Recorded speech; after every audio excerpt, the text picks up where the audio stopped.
would like to begin by acknowledging the traditional custodians of the land on which I live and work, the Gundungurra land and people.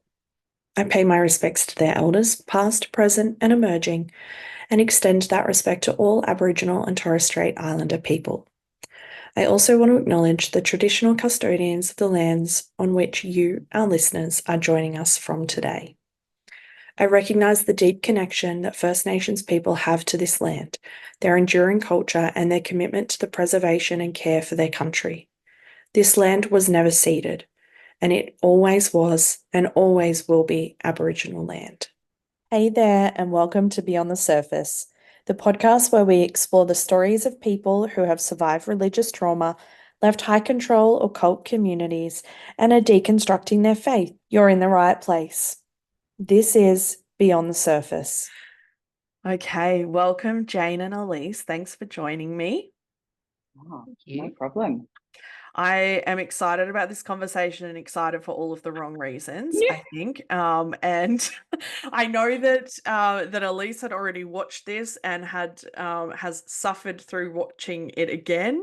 But Jane, I mean, you keep saying that I made you watch it. I'm still like, we have power of choice here. But we are talking about the TV show on Stan, which is a TV platform in Australia. I don't think it is in the US or overseas. About the TV show Prosper, which stars very famous names of Rebecca Gibney and Richard Roxburgh and things like that. So very prominent casting. In terms of what Prosper is, Elise, can you just give a quick overview for people who have not seen it? What is the show Prosper all about? Yeah, absolutely. So like you said, Prosper is a series. So it's 8 episodes and it can be quite a bit to get through all 8 episodes. Essentially, it's about a evangelical megachurch called U-Star that's run by its charismatic founder, Cal Quinn, and his family and a few other people very close to him. It's set in Sydney, Australia, but they are very quickly expanding their church empire into the United States. They're about to plant a church in LA. And clearly they have world domination kind of in their sights.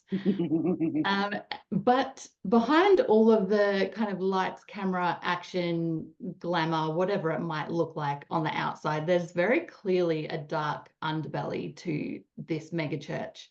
And so through the series, you start to see some of that with the secrets and scandals. There's ambition, power plays, divided loyalties, lots of different things going on. But it kind of picks up at the height of their success or their growth, or so it seems. And that's basically what Prosper's about. I love the term underbelly. It's like evangelical underbelly. Because, there is all sorts of, drama and death and secrets and it is a little bit like the church version of underbelly. It's dirty. Yeah, Really, yeah. yep. I mean, and if people don't know the underbelly reference, go and do a quick Google. You'll find a lot of them. Okay, I'm gonna jump straight to you, Jane, because you are very open about the fact that you were a part of a church quite similar to that is seen in Prosper. And so I'm itching to hear what it was like for you to watch this show. Oh man, honestly, I had to employ all of my powers of like emotional regulation, every tool I've got in the toolkit to just breathe through it and be okay. Even talking about it now, I can feel my heart rate up and I feel a bit shaky. It's interesting, like this stuff stays with us. Yeah, I found it like extremely uncomfortable. I think just because there was a lot that was kind of obviously for the the creative production of it that was sort of put in place as an artistic representation. I actually think they did quite a good job given what that was. Yeah. Richard Roxburgh was outstanding. He portrayed that sort of that man at the top, kind of senior pastor character so well. There was a lot that wasn't quite right, that sort of was close to the mark but wasn't quite there. But yeah, so many themes, like you touched on so many different themes that were bang on. And I think I was adding it up. I think I spent 25 years in that church from the time I was 13. I had a couple of times where with the same denomination I was part of church plants and part of similar churches doing other things, but it definitely within that movement for the better part of 30 years. It's all connected in the way that you see in the show. You've got the leaders that have got that kind of Tony Robbins sort of motivational type charisma, the cool factor, the proximity to power. Like there's so much. Even the way they black out the auditorium. Yeah. We live in Sydney, in one of the most beautiful cities in the world, sun drenched and gorgeous outside, and yet you go inside on a Sunday morning and like everything's dark. It wasn't quite like that in the services, like when they were preaching, the lights were on, you could see the congregation, but it was so similar.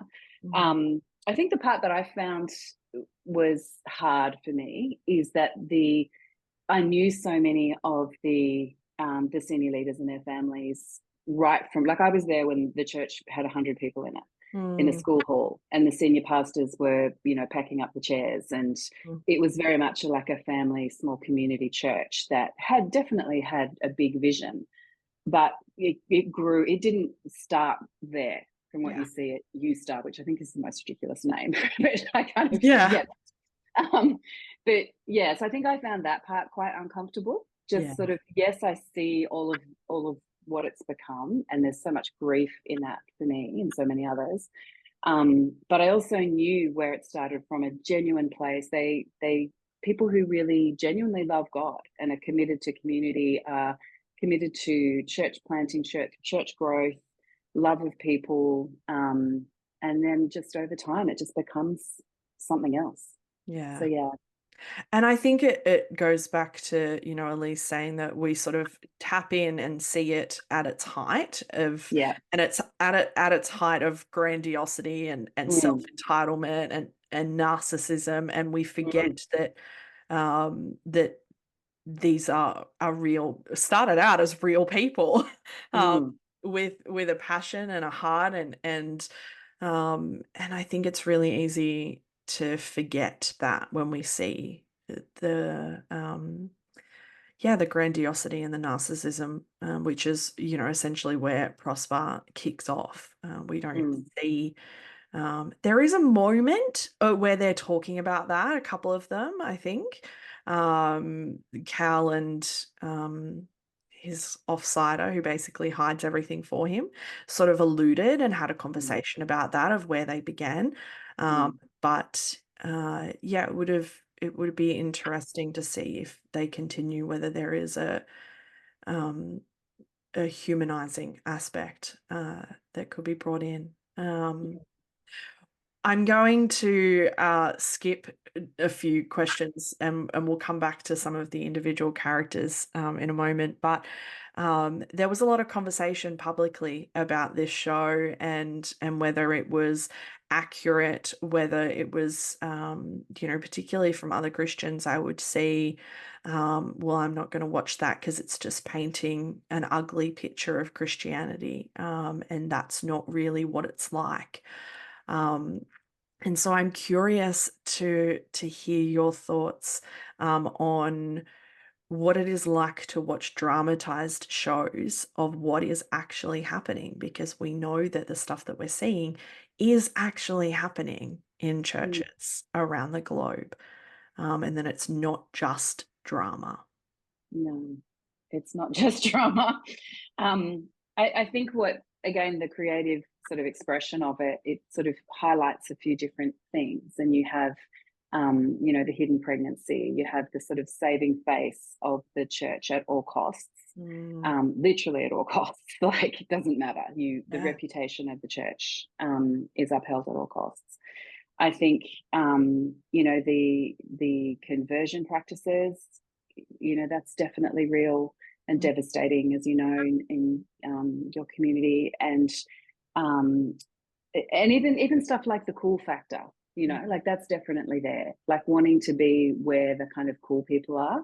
Yeah. And you see that not just in the church that I spent so many years in, but in other megachurch movements in Australia and New Zealand, and certainly the US. But in our culture, it's real. You know, the pastors with the tight pants, and you've got all the hip stuff in the car and the gadgets and all that kind of thing. Even I was talking to you guys before about how I remembered a story which kind of horrified me. It's amazing what comes up when you give it space. I was a youth pastor on a church plant in my early 20s, and I had a flatmate who was a girl who wasn't a Christian. And she brought her boyfriend over one weekend, and I could hear that there was, you know, some things going on in the next room that would not be okay for me and my, you know, very high standards, and you know, the purity culture that I was very much a part of and that I was teaching my young people, God help me. And the next morning after he'd gone, you know, and she'd sort of sewed that up and the whole thing, I was like, yeah, look, I just don't think that, you know, I just can't be associated with that kind of behavior. You know, like I'm a youth pastor, you know, I can't, and with that kind of tone as well, you know, that super condescending sort of, yeah, look, it's just not really, it's just not going to be okay. And so I just think it would be better if, you know, you moved out. And I couldn't afford for her to move out. Like I needed the rental money, but it was my values. It was so important for me to uphold that. And it wasn't even just my values. It was, well, I can't be seen to be connected to someone who's having sex outside of marriage. And there's a scene in one of the episodes where you see these three girls that are living together. And you know, the doors have to stay open, the boy's not allowed in the room. It's like a whole thing. And it just made me twitch. Yeah, so many. I could keep talking, but I won't. Yeah, and I think we need to be really careful saying things like, well, you know, that's just a bit ridiculous, or, you know, this, you know, wouldn't really happen that way. Because I think it can be quite dismissive to people that have actually had real trauma occur in spaces like this. And at you know, at the very beginning of realizing that things like that have happened to them, they could be saying that very same thing to themselves, right? Like, oh, am I just being too dramatic? Did I just make it up?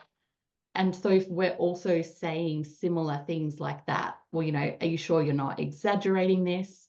I think it can feel very dramatized because you've got all of these scenarios squished into 8 episodes of a show.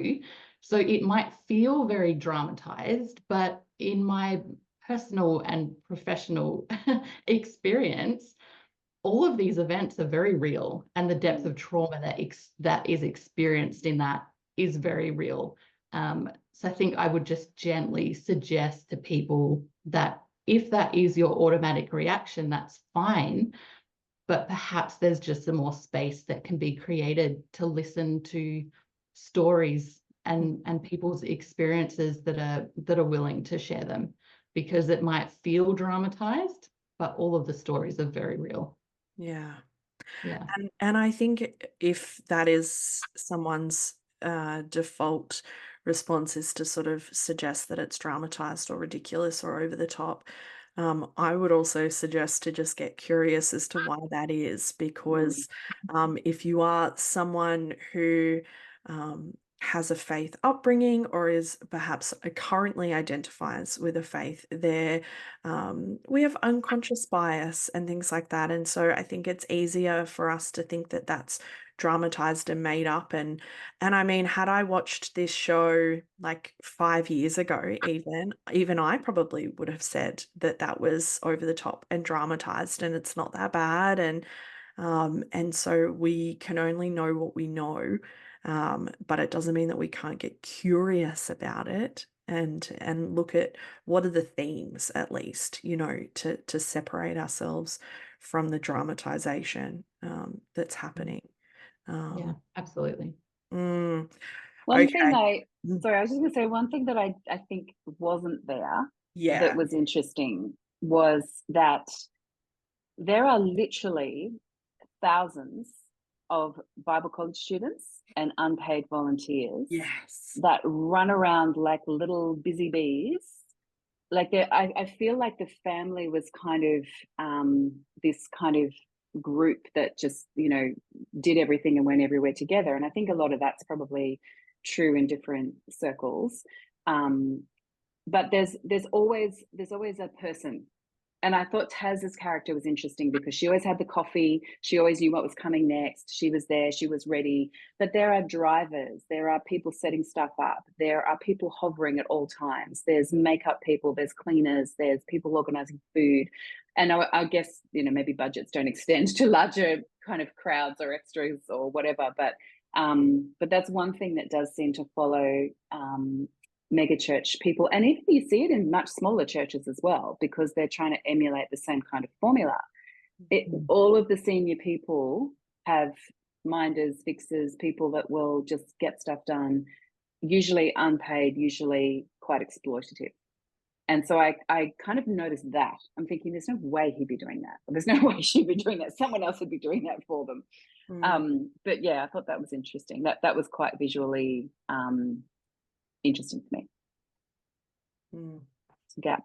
Yeah, I think it certainly missed the mark on highlighting the exploitation that happens in a vast, not just big mega churches, but that, like you said, that's happening on a smaller scale as well. And there might not be makeup teams, but it doesn't mean that there still aren't volunteer teams where, like there is masses amounts of unpaid labor that's happening, and a lot of the time happening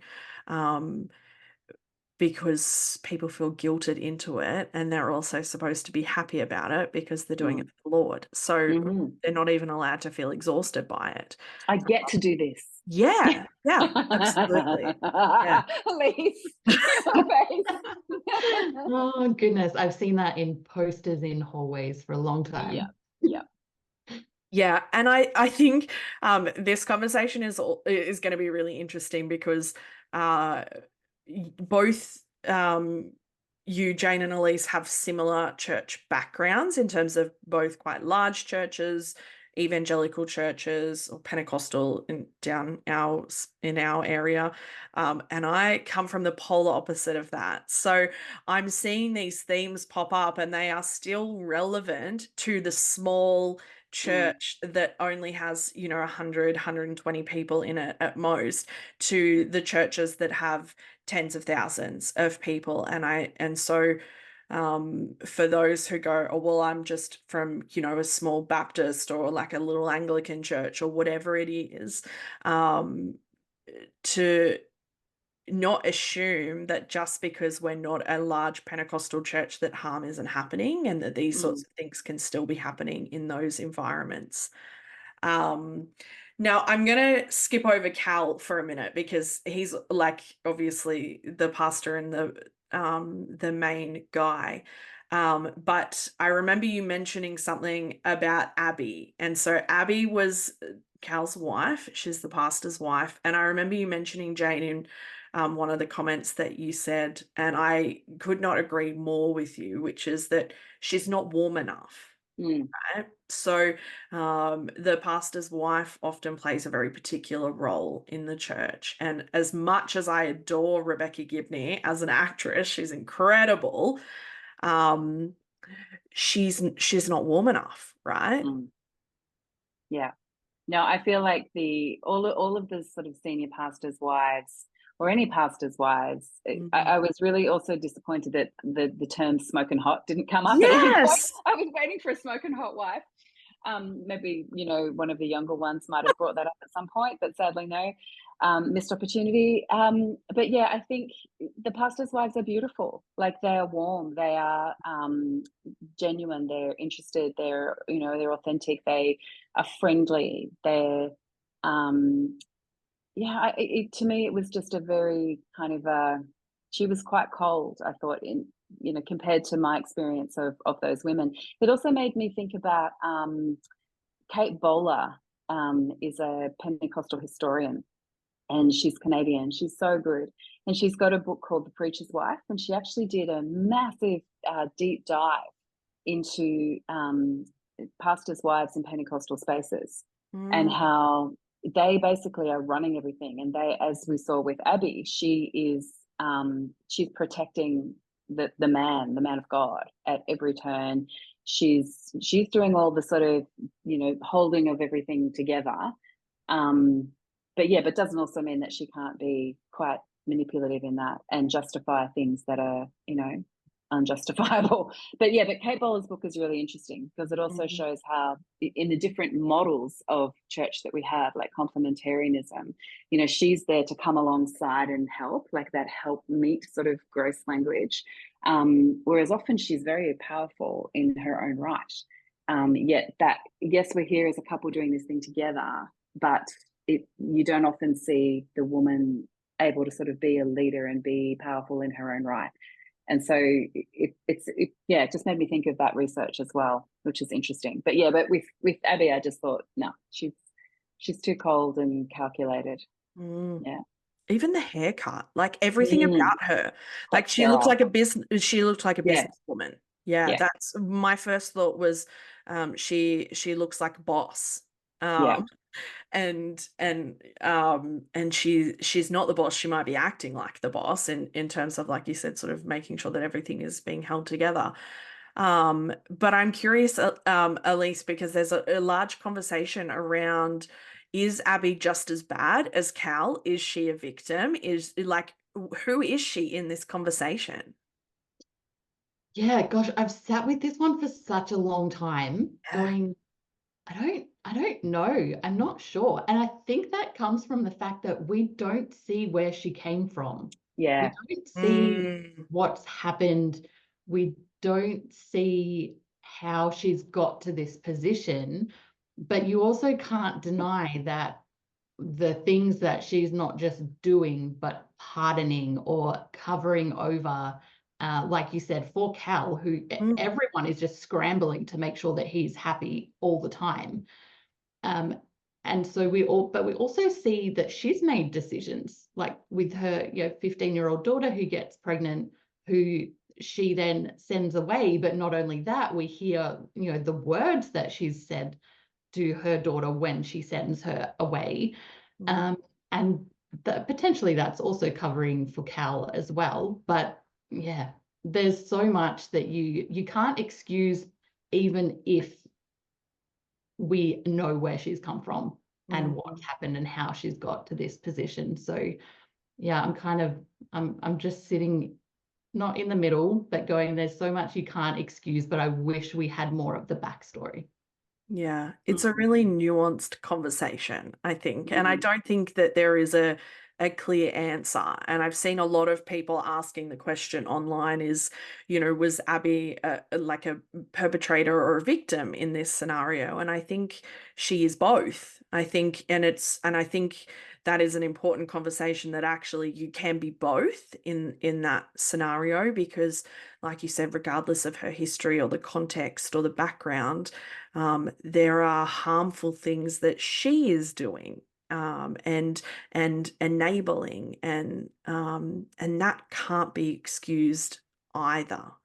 But I think it's I don't think that there is, and this is going to harp back to the fact that we like things when they fit in a box, and black and white, and good or bad. I think Abby does not fit in a box in terms of whether she is just as bad as Cal or whether she is the victim of Cal. I don't think that that's a clear-cut conversation. But she is certainly a very interesting character. And it would be... I wanted more love bombing from her. I wanted more, oh my gosh, hi, it's so great to see you. Yeah. And then like, oh, church, we love you. Like, I kind of wanted more of that sort of, I wanted more, I guess warmth is the word, but also that kind of, there's almost like a saccharine sweetness that comes with it at times as well. Yeah. And everything's just so great and God is good. And like, it's just that whole kind of big big love energy that you see from a lot of these women. And I felt like that kind of missed the mark. I also feel like of any of the women, not just in the church I grew up with, but in other churches I know as well, I would struggle, of what I know of them, I would struggle to imagine that they would send a daughter away who was pregnant. I don't know that, like, I feel like and I'm sure that it has happened and happens, but of the women that I know, I feel like that sort of situation would be turned around for God's glory. Yeah, Like, I feel like it redemption would be, yes, like I feel like it would be something that they would just kind of struggle with at first, but then own it and turn it around and try to actually make it work for them. Like, Yeah, I can't imagine that yes. they would have actually sent her away, but I mean, maybe I'm wrong there, but yeah, that was an interesting one. Yeah, I would agree. In the same way that we saw him, like Cal, use their son's accident as, you know, a miracle story and a Yeah. redemption story. Yes. I would have expected, you know, this is a test from the Lord, and, you know, using it as a, I mean, we know that churches love redemption stories, so that's how I would have imagined it pitched. The biggest thing about Abby for me was that she didn't have the voice. Yeah. To me, a preacher, like a pastor's wife, particularly mega churches, like if you think about like quite prominent ones around the world, they all have a voice, and it's a very particular style of voice. And I don't, you know, we saw a very mild attempt of bombing from Abby to Juno, but even that was it was still it was pretty clinical love bombing. If we, you know, use that term, it was not, you know, overly excessive, and she almost tasked the love bombing to somebody else, Yeah. her daughter-in-law, whereas um there was, yeah, I think warmth is the only other thing, but also like excessive warmth, like over the Yeah. top, Over the top. like sickly warm. Yeah. And joyous. That was missing. Um, I'm wondering where we're throwing around the term love bombing, but there are probably people who maybe don't know what that means. So I'm wondering whether, I mean, perhaps Elise, you can explain what love bombing is. Yeah. And this conversation is really interesting because I did find that some of the love bombing, like you said, was outsourced to someone Yeah. else, which was interesting. And I think so essentially love bombing is a form of psychological and emotional abuse that employs really manipulative tactics, generally at the start of a relationship or a friendship, to really shower someone with affection, admiration, really intense emotions in order to try and gain control and power over them.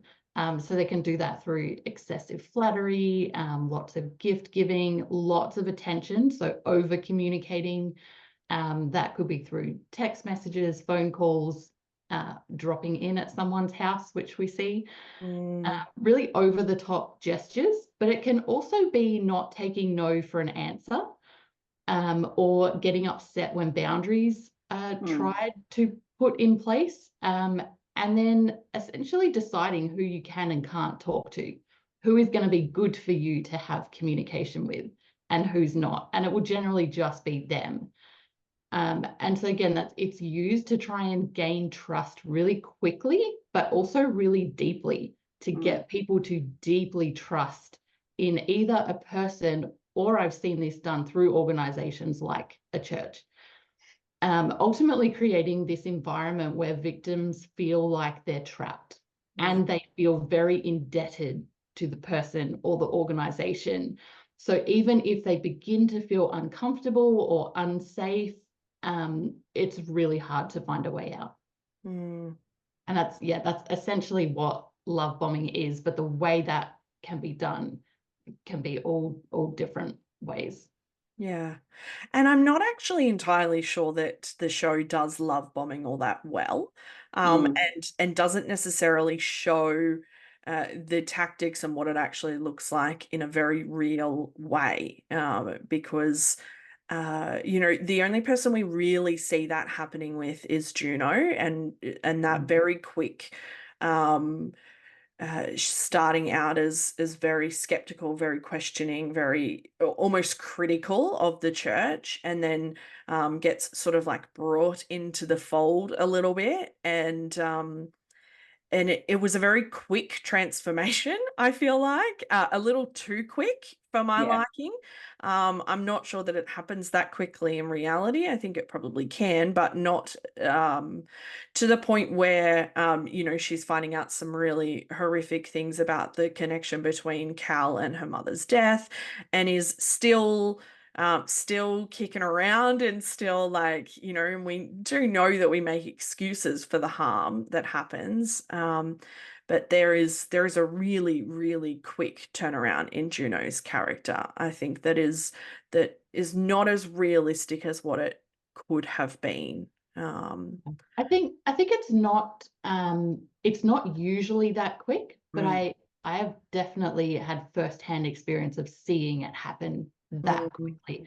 And I think we see this with Juno because essentially she ends up having a job that is connected to the church mm, and having her housing that's connected with the church. And that happens really quickly mm, because she's in such a vulnerable place of losing her job, losing her house, being kicked out of where she's living. mm, And so the church shows up very quickly as her savior to provide her with a job where it's owned by someone from the church, a house that's cheap where it's owned from someone from the church. mm, And there's this one scene where she moves into this house with a couple of young ladies from the church. And, she just says, if there's anything I can ever do for you, mm, and that's it. You then see her starting to spend all of her private time or her recreational time outside of work that's connected to the church, mm, now being volunteering for the church because this is essentially how she's told that she's going to pay it forward, or pay it back. And so I feel like she's put very quickly in a position where now her livelihood, a house over her head, and also her belonging is now mm, connected to the church because her mum's just died. She mm. has no one. Yeah. And so I think there are situations like that where it can make a little bit more sense that it can happen a lot quicker than what it typically would with Mm, something like love bombing. Yeah. yeah. And I think there is the additional factor of like there is a romantic relationship that also builds for Juno with Jed, who is, and I have a visceral reaction every time he was called the prodigal son. And anybody who has read my ebook will know why. But it like that romantic and intimate connection that she builds with him also is just another layer of connection that she has, not just to the church, but to the Quinn family. And there is that indebted gratitude almost, that she is experiencing. She's a really interesting character. I think she's one of, I think, the most interesting characters in the show. Um, It's like Gabor Mate says, you trade authenticity for belonging. yeah. And so you just, particularly someone in her situation, you're willing to just do whatever you need to do, like to be able to just be part of something and to be safe, whether Mm, that's actually, roof over your head or money coming in or whatever. Yeah. absolutely. Yeah. Mm. Okay, I guess we better talk about the elephant in the room, which is Cal Quinn. Mm-hmm. Um, and I agree, Jane. I think this casting was probably the best of the bunch, because um, we often will equate people who perpetuate harm as monsters, and we know that that is not the case. No. They are often very charming and enticing, and often even quite physically and like aesthetically pleasing, in terms like they can be good looking and things like that. And I think Richard plays Cal exceptionally well. I think if they got anybody as close as possible, they did pretty good with Cal Quinn? In Australia, you've got obviously Brian Houston, then you've got Chris Pringle, Yeah. and then you've got so Christian City Church in Hillsong, and then you've got I guess, yeah, I can think of other kind of smaller offshoots and different denominations that have the similar sort of a it's almost like a franchise. And then in New Zealand, you've got Arise Church and other kind of bigger churches where, and I feel like that character was a really interesting kind of combination of all of them. I think the anger I found really difficult. I know like in proximity to some of the inner circles in some of these leaders, I know that there's definitely anger and abuse there. Yeah. I don't know that the way it was portrayed, it would have been as public as that. And it kind of reminded me a little bit more of in the US, you've got Mark Driscoll.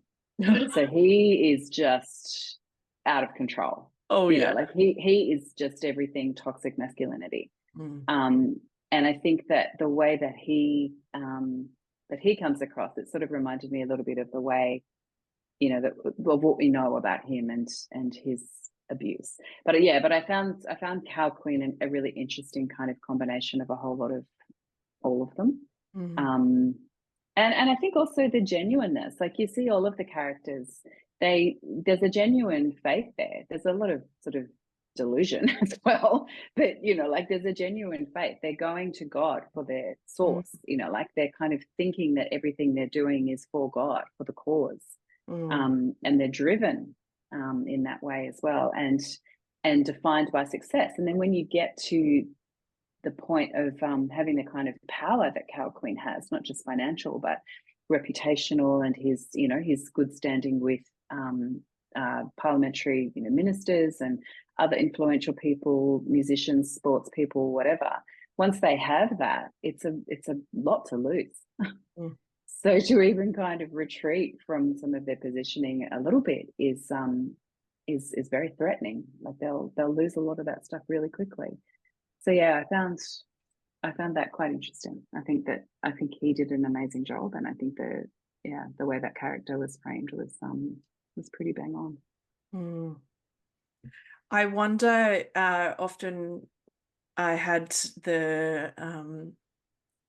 the concept in my head of we know that these church leaders are not all bad. They're not, you know, the people who are front and center are not always 100% truly awful humans. I think it's easy to think that they are, but they're not.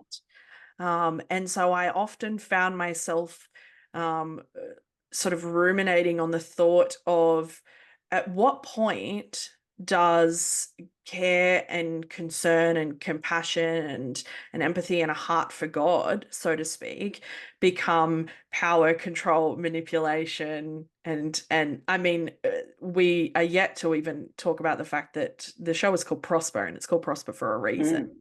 And so where does that line draw? Like, where do we draw that line? And how do we notice that in our own leaders if we are still in churches? Because that's a great question. Really, really difficult, right? I also said Chris Pringle before when I meant Phil Pringle. Phil Pringle, yes. Chris is his wife. It's just occurred to me. And I think that, I mean, Elise, you jump in as well, but I think that that's a really interesting one in terms of power. Like, I think, because as I said, I was there when there was 100 people in a school hall, and I watched it. Even as a teenager, I could see the shift, and you could see that that connection, the affiliation with the US prosperity gospel. You could see all of that influence coming in, and the friends that they were deliberately, you know, connecting themselves to, the people whose churches they were being invited into, and the influence. And it's all about, we want the influence to spread, because the larger the church, you know, the more people that are coming to Christ, you know, all of that stuff. And so it's justified by influence and by God's favor. And yet you see lifestyles changing very quickly. You see power dynamics shifting very quickly. You see very small amount of people becoming quite wealthy at the expense and being propped up by those, busy bee volunteers that I had mentioned before.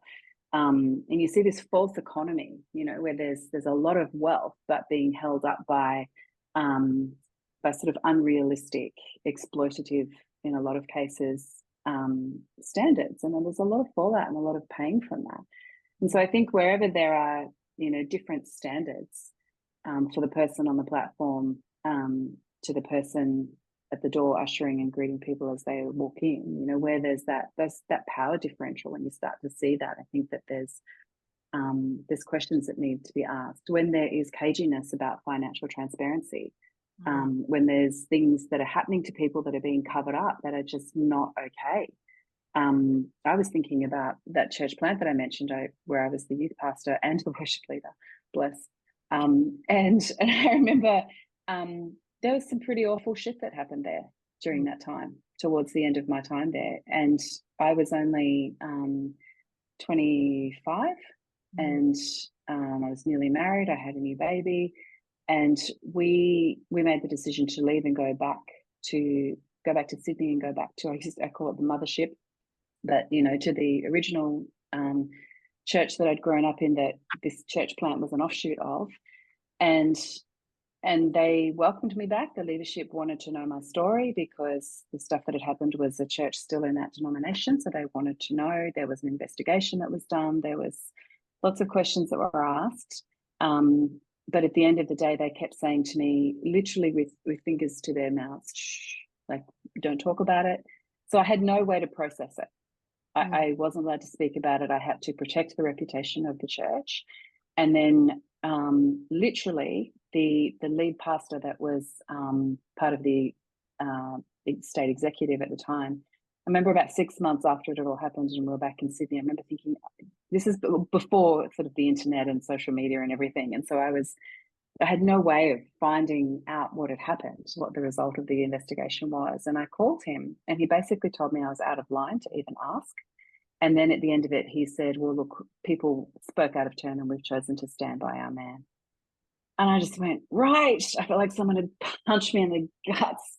But it's that kind of shit that you just think, when things are being covered over, when justice is not seen to be done, when processes are not followed, and when the reputation of the church is more important than the welfare of people, particularly vulnerable people, that's where we have a problem. Yeah, I think all of that is, it's just so unhealthy and traumatizing. Something that I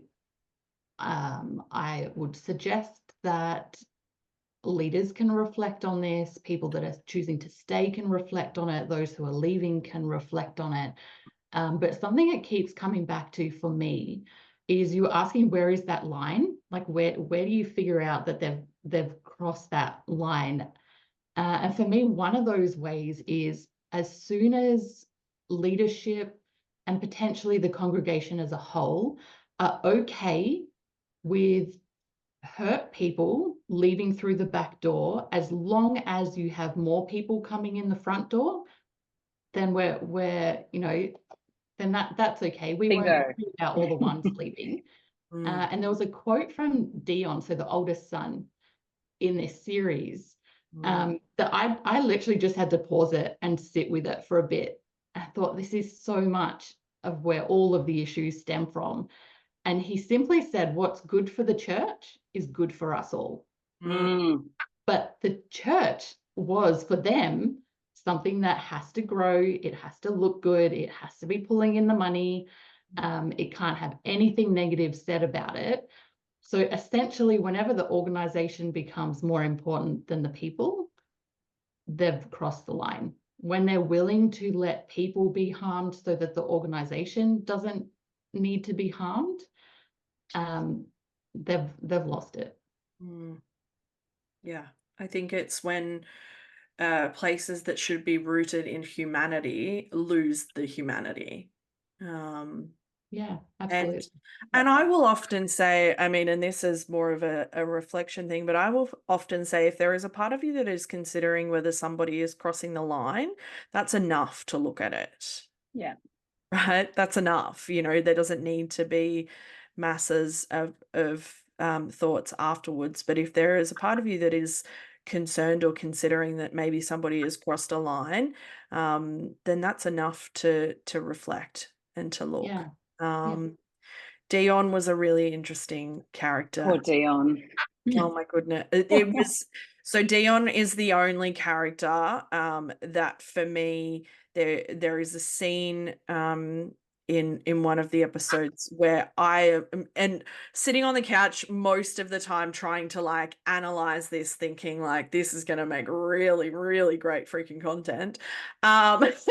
But there is a scene for Dion where it broke my heart. And as a queer person, I could see it coming a mile away from the very first episode.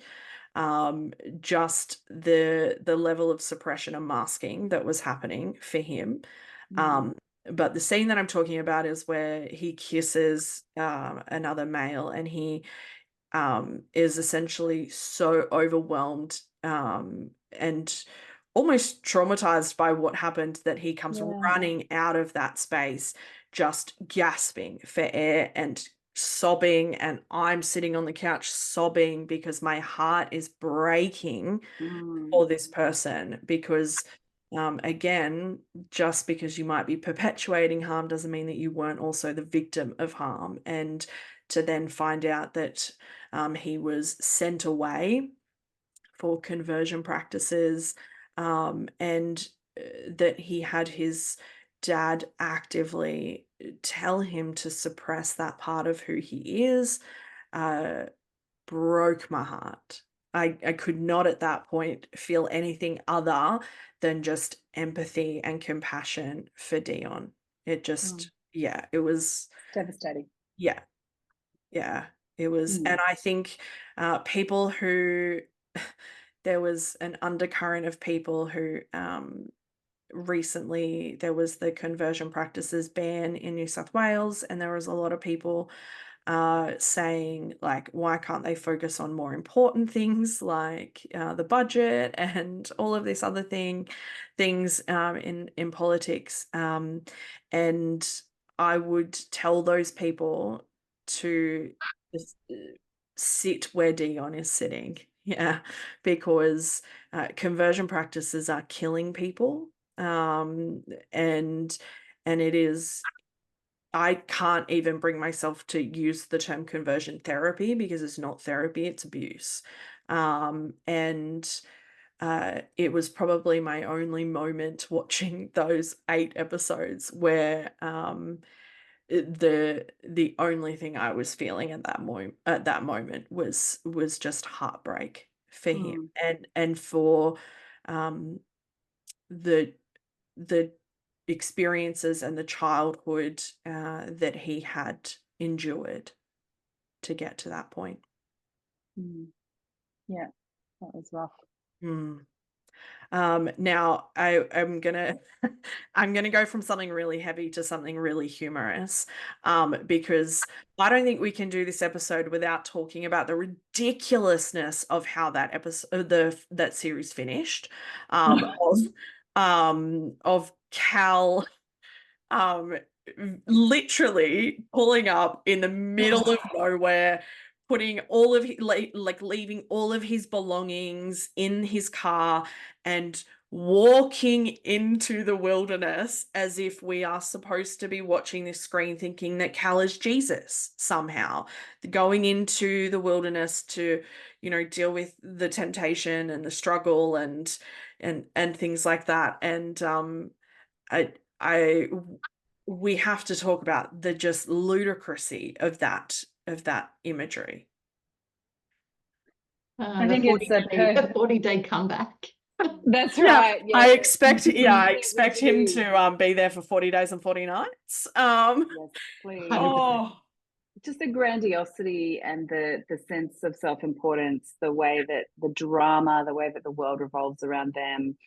I think it was kind of it was pretty funny in terms of, you know, how over the top it was, but at the same time, it's not like, if you see the way that some of these pastors act on social media, you know, like the sense of self-importance and the way they center themselves and are so defensive and very rarely accountable.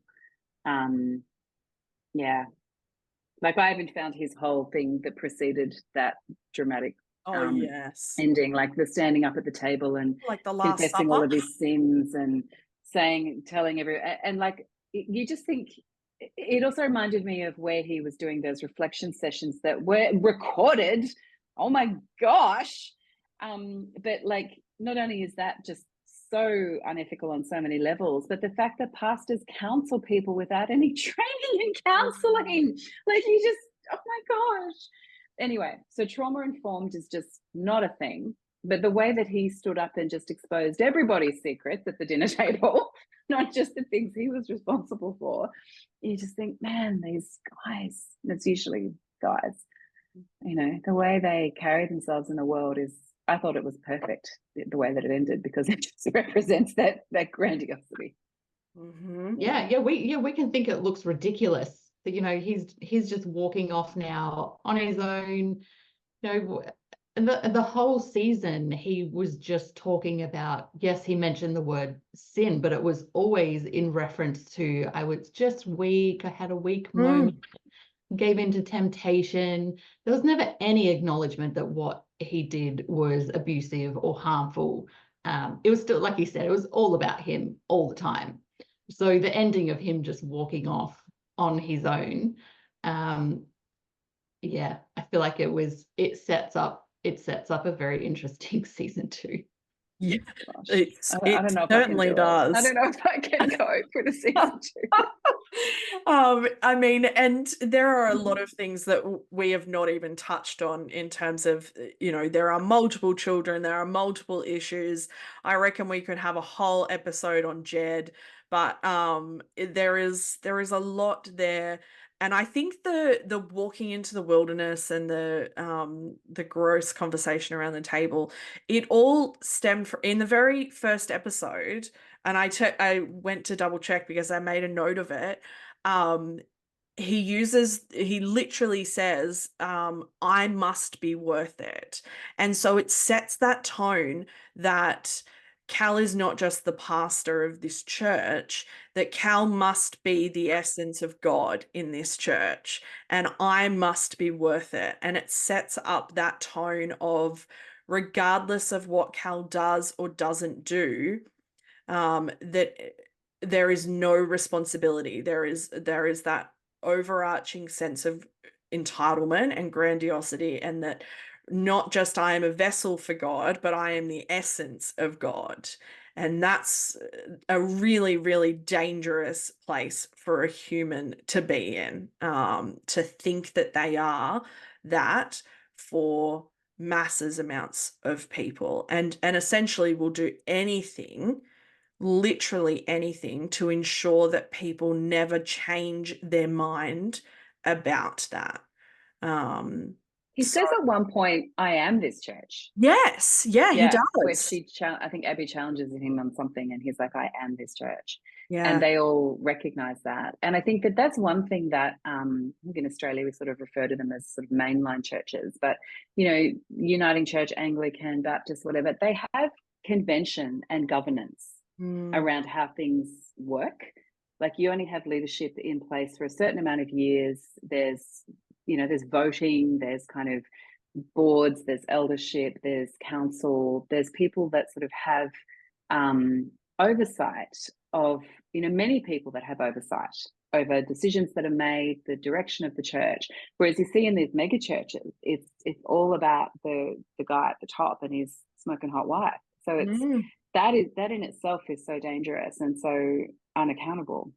Yeah. So I think that is a massive red flag just right there. Yeah.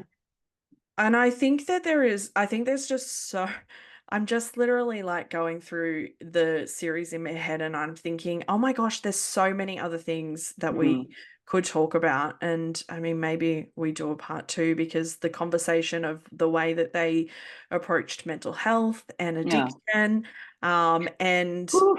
there is a whole conversation around Benji.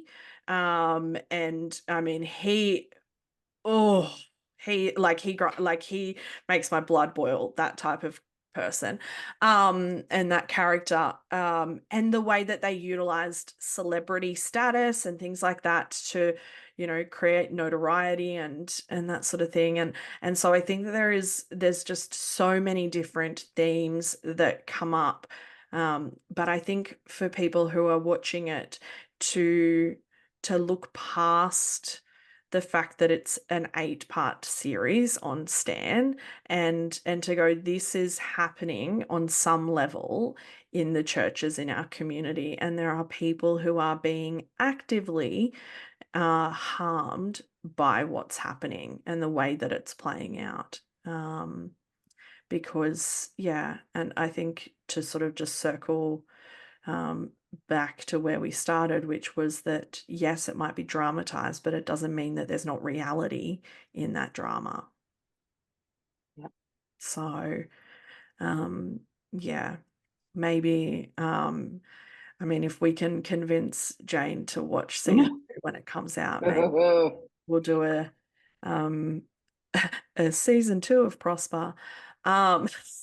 Because I'm sure it's yet to come. But and yeah, I think the themes and the character traits and the personality traits are the things that's the important part of that show is what is in the show that's actually happening, as well. So and I love having these conversations that are not black and white and really nuanced, and there's no clear-cut answer, and that are based on lived experience also. Everybody to some degree between the three of us have lived parts of what we just saw on screen, or have felt and related to parts of what we were watching, and that's confronting. And certainly seen them in the counselling room. Yeah, absolutely. Yeah. Yeah. And that's a really that can be confronting. So Yeah. for anybody who has come from this environment, don't watch it if you are not ready to watch it, or if you don't have good support and good grounding skills. Like, we are all very aware of what triggers us and ways to self-soothe and all of that, and yet it still triggers us and it still causes a physical and a somatic reaction in us. And so just because it's there doesn't mean that you have to watch it. So self-protection is much more important than being a part of that conversation, if you are not ready. So thank you both. I might somehow convince you guys to do a part 2 that we can talk about all of the things that we didn't talk about. Some spin-off themes. Yeah, because I think there's a lot. There's an ongoing conversation. Yeah, and there's so many areas that we didn't even touch on. We sort of just skimmed the surface on the main people that are front and center, but there's a lot of things that are happening for the people who are not front and center also. So thank you both. Thank you. Thank you. Thanks for tuning in to this episode of Beyond the Surface. I hope you found today's conversation as insightful and inspiring as I did. If you enjoyed the episode, be sure to subscribe, leave a review, and share it with others who might benefit from these stories. Stay connected with us on social media for updates and more content. I love connecting with all of you. Remember, no matter where you are in your journey, you're not alone. Until next time, keep exploring, keep questioning, and keep moving forward. Take care.